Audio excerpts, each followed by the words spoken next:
जय श्री कृष्ण दोस्तों, आप सबका अपने चैनल पुण्य धर्म में स्वागत है। आज इस वीडियो में आप सब जानेंगे कि पौष पूर्णिमा कब मनाई जाएगी, व्रत कब रखा जाएगा और स्नान दान का शुभ मुहूर्त कब है। सब कुछ आप सब इस वीडियो में जानेंगे। वीडियो में अंत तक अवश्य बने रहिएगा। और हाँ दोस्तों, वीडियो पसंद आए तो चैनल को लाइक शेयर करें और सब्सक्राइब करना ना भूलें। हिंदू धर्म में पूर्णिमा का विशेष महत्व बताया गया है। इस दिन गंगा या अन्य पवित्र नदियों में स्नान और दान करने से पुण्यकारी फलों की प्राप्ति होती है। धार्मिक दृष्टि से पौष पूर्णिमा अत्यंत महत्वपूर्ण मानी जाती है। दरअसल पौष पूर्णिमा के अगले दिन से ही माघ माह का आरंभ होता है। माघ माह में किए जाने वाले जप तप, पूजा पाठ, दान और स्नान करने से व्यक्ति को कई गुना अधिक पुण्य मिलता है। माघ महीने में प्रतिदिन ब्रह्म मुहूर्त में गंगा स्नान का खास महत्व होता है। आइए जानते हैं कि पौष पूर्णिमा कब मनाई जाएगी और स्नान दान का शुभ मुहूर्त क्या है।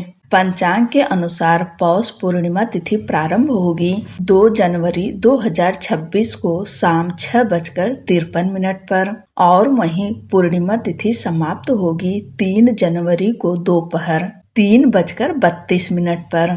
ऐसे में पौष पूर्णिमा का व्रत 2 जनवरी को रखा जाएगा और दिन शुक्रवार का है, क्योंकि दूसरे दिन यानी 3 जनवरी को दोपहर में ही 3:32 पर पूर्णिमा तिथि समाप्त हो जाएगी। तो ऐसे में व्रत की पूर्णिमा 2 जनवरी को है और दिन शुक्रवार है, क्योंकि रात्रि के समय चंद्रदेव की पूजा अनिवार्य है, यानी चंद्रदेव की पूजा के बगैर पूर्णिमा का व्रत पूर्ण नहीं माना जाता है। ऐसे में 2 जनवरी को व्रत रखा जाएगा और 3 जनवरी को दिन शनिवार है, उस दिन स्नान दान किया जाएगा। अब जानिए कि स्नान दान के लिए शुभ मुहूर्त कब कब है।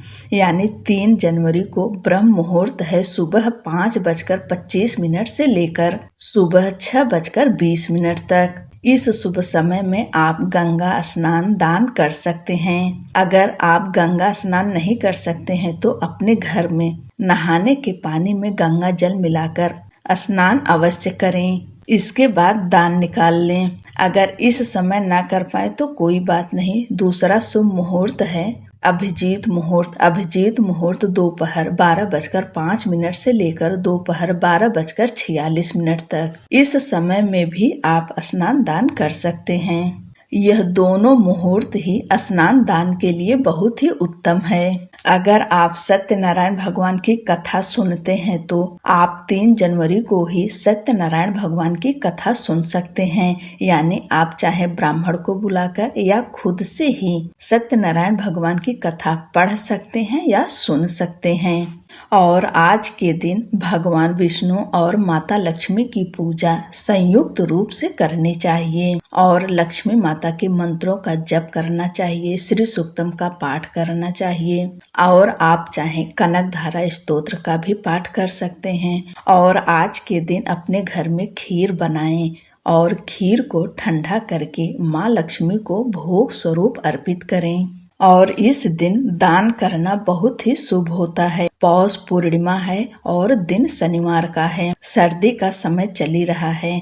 गरीब लोगों में कंबल का दान कर सकते हैं या सर्दी का समय है तो बच्चों में स्वेटर, टोपी, मोजे, ये सब चीजें, उलन वाली चीजें आप दान कर सकते हैं। इसके अलावा आप दूध, चीनी, चावल, सफेद वस्त्र, सफेद चंदन, मोती, ये सब चीजें भी दान कर सकते हैं। इसके अलावा जरूरतमंदों को अन्न, धन, वस्त्र या अन्य जरूरी चीजों का दान करने से धन धान्य में बरकत होती है। तो आप अपने सामर्थ्य के अनुसार कुछ न कुछ दान अवश्य करें। आप सभी को पौष पूर्णिमा की ढेर सारी शुभकामनाएं। जय श्री कृष्ण। राधे राधे।